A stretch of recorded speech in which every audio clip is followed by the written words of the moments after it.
Bonjour à tous, bienvenue sur Vie TV. On va parler aujourd'hui de rééduquer son âme. Rééduquer son âme fait partie du processus de restauration de l'âme dont il est question depuis quelques semaines. Rééduquer son âme, c'est simplement lui apprendre à fonctionner selon le système de pensée de Dieu. C'est-à-dire aujourd'hui, tel que tu es, tu as développé un système de pensée. Tu as développé des façons de réagir. Tu as développé une culture qui est le fruit de l'environnement dans lequel tu as grandi et qui est le fruit également des expériences que tu as vécues. Mais quand tu viens au Seigneur Jésus, il y a un travail que tu dois faire au niveau de ton âme parce que ton âme n'est pas née de nouveau. Ton esprit est né de nouveau et est lié à l'esprit de Dieu. Donc ton esprit va toujours avoir envie de faire du bien. Ton esprit va toujours aller dans le sens de ce que Dieu veut. Mais ce n'est malheureusement pas le cas pour ton âme. D'où l'importance de rééduquer ton âme et de lui apprendre à fonctionner comme Dieu fonctionne. Et rééduquer son âme, c'est simplement apprendre à ne pas écouter ses envies. Rééduquer son âme, c'est apprendre à obéir à la parole de Dieu, aux lois et aux principes de Dieu, même lorsqu'on n'en a pas envie. C'est une thérapie que tu dois faire. C'est une thérapie par laquelle tu dois passer. Si tu veux véritablement devenir cet homme selon le cœur de Dieu, cette personne que Dieu attend que tu sois. Et surtout, si tu veux vivre ton héritage, si tu veux vivre les plans qu'il a prévus pour toi. Discipliner son âme, c'est apprendre à endurer la douleur, la frustration de ne pas faire ce qu'on veut, comme on veut. C'est se défaire des habitudes qu'on a toujours eues, des réflexes qu'on a toujours eus, du type de réaction qu'on a toujours développé selon les circonstances. Discipliner son âme consiste à prendre l'habitude de manifester l'attitude contraire à celle qu'on a toujours eue. Cette attitude qui s'oppose au désir de Dieu. C'est également être conscient, et on va le voir, que derrière chaque mauvaise habitude que tu as développée depuis ton enfance se tient la chair, qui est le pire de tes ennemis, qui tire les ficelles et qui veut ta perte. Et tu dois rééduquer ton âme en te souvenant que sans ce travail, il y a des choses que tu n'obtiendras jamais de Dieu. Vous savez, je n'ai pas toujours été celle que je suis aujourd'hui. Quand je me suis convertie, j'avais encore mes habitudes de faire des prières. Vous savez, le genre de prières que je faisais quand j'étais catholique. Les prières qui sont toutes faites, qui sont écrites dans des livres. Je les lisais, je récitais en fait. Je récitais des phrases. J'étais habituée à prier comme ça. Et ça durait en général pas plus de 2 minutes le matin et le soir. Et je considérais que j'avais prié. Donc, j'ai fait ça pendant toute ma vie. Et quand je suis venue au Seigneur Jésus et que j'ai reçu l'enseignement sur la prière et qu'on m'a dit que la prière n'était pas une récitation et qu'il fallait que j'apprenne à avoir une relation avec Dieu, ça n'a pas été facile. Et j'ai dû discipliner mon âme. J'ai dû travailler pour faire perdre cette habitude que mon âme avait de réciter des prières. J'ai par exemple commencé par travailler pour vraiment comprendre comment ça fonctionne la prière. Et c'est là où j'ai appris que quand on parle de prière, il y a un protocole à respecter. Il y a des moments propice à la prière. J'ai appris par exemple que c'est important de prier avant l'aube. J'ai appris l'importance d'adorer Dieu parce que c'est quand tu adores Dieu qu'il se manifeste. J'ai également compris qu'il fallait que je fasse des prières consistantes et que le temps de prière moyen devait être d'1 heure par exemple. J'ai aussi dû m'initier à la prière de combat, des prières que je n'avais jamais faites par le passé. Parce que parfois, quand on prie, on est amené à prendre autorité en fonction des situations qu'on a, selon que le Saint-Esprit nous conduit. J'ai appris à prendre autorité sur le diable. J'ai appris à commander aux circonstances. J'ai appris à proclamer dans la prière. J'ai appris à faire tout un tas de choses que je ne savais pas faire avant. Et pour tout cela, je vous assure, il a fallu faire preuve de détermination. Il a fallu que je me fasse violence. J'ai appris l'importance d'être discipliné, de la discipline dans sa vie de prière. J'ai appris que, par exemple, on ne peut pas se permettre de négliger la prière parce que la prière, c'est la respiration de ton homme intérieur.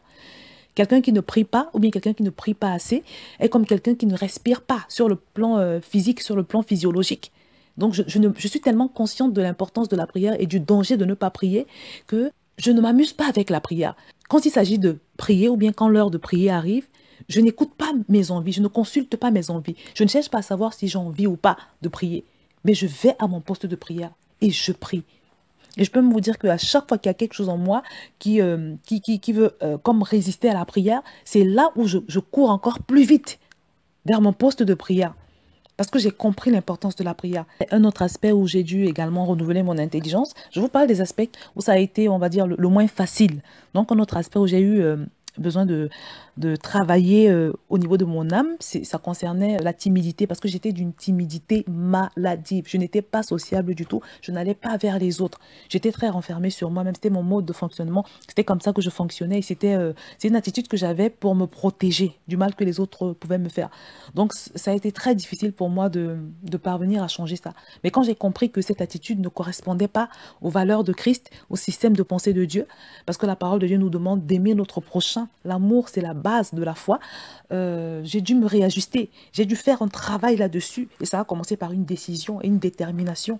Et parce que le principe essentiel de la rééducation de l'âme, c'est de faire le contraire de la mauvaise habitude qu'on a toujours eue.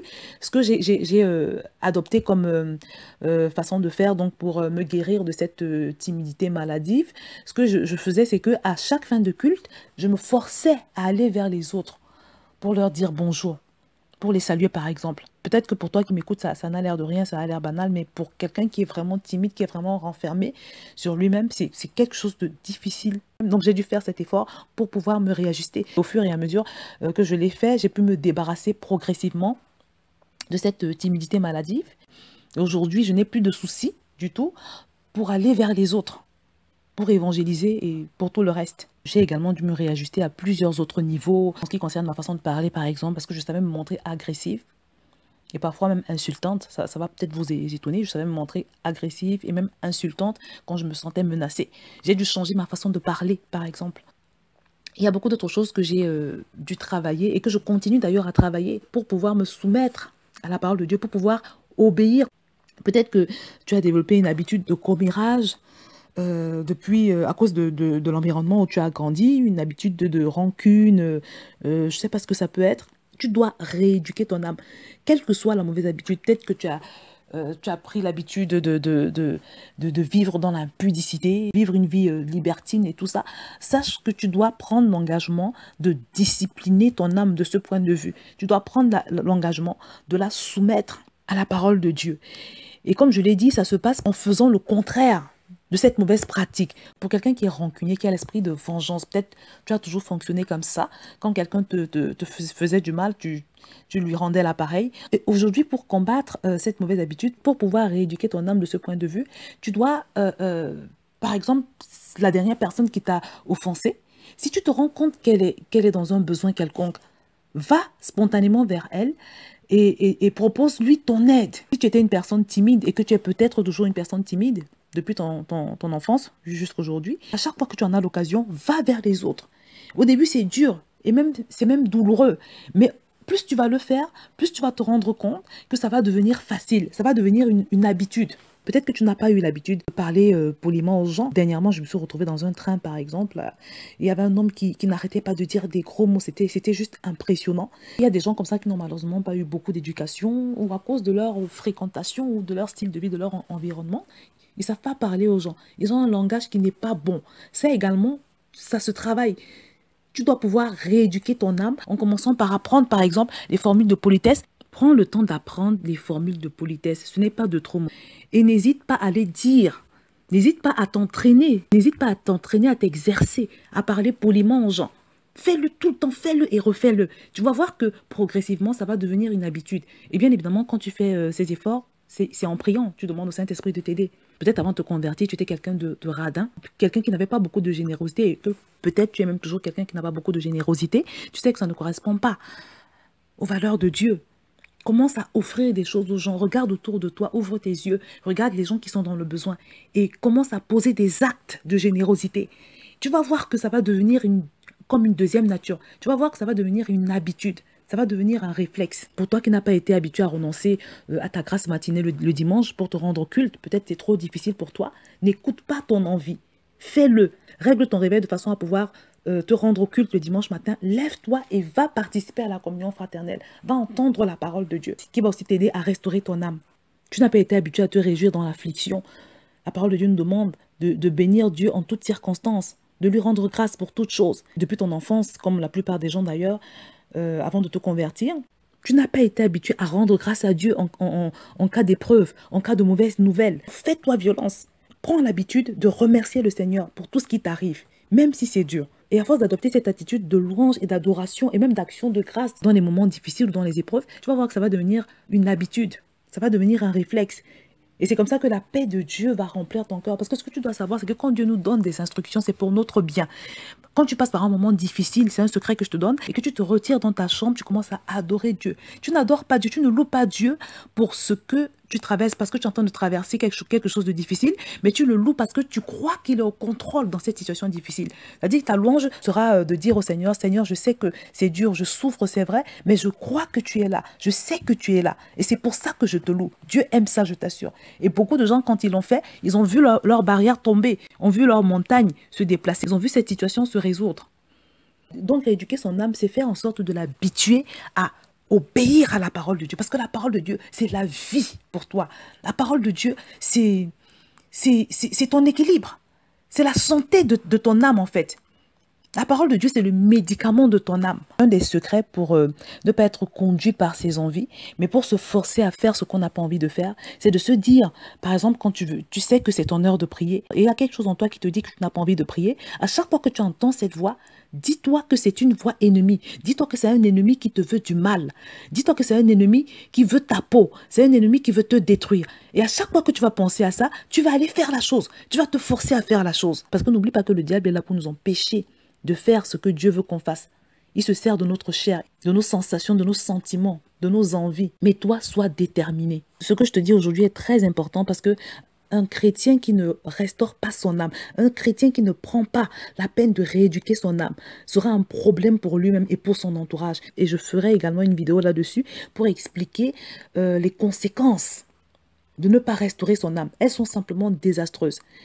Le chrétien qui néglige de rééduquer son âme finira par devenir un rempart de démons. Non seulement tu n'auras pas part à l'héritage que Dieu te réserve, l'héritage qu'il réserve à ceux de ses enfants qui sont matures, mais en plus, tu seras un rempart de démons. Il y a des choses que tu ne pourras jamais obtenir de Dieu. Il y a des prières que tu ne verras jamais exaucées. Pour finir, je vais te partager une anecdote pour te faire comprendre que c'est un principe qui est valable même pour les personnes qui ne sont pas remplies du Saint-Esprit, qui ne connaissent pas Dieu. C'est un principe vraiment qui est respecté même dans le monde pour ceux qui veulent réussir.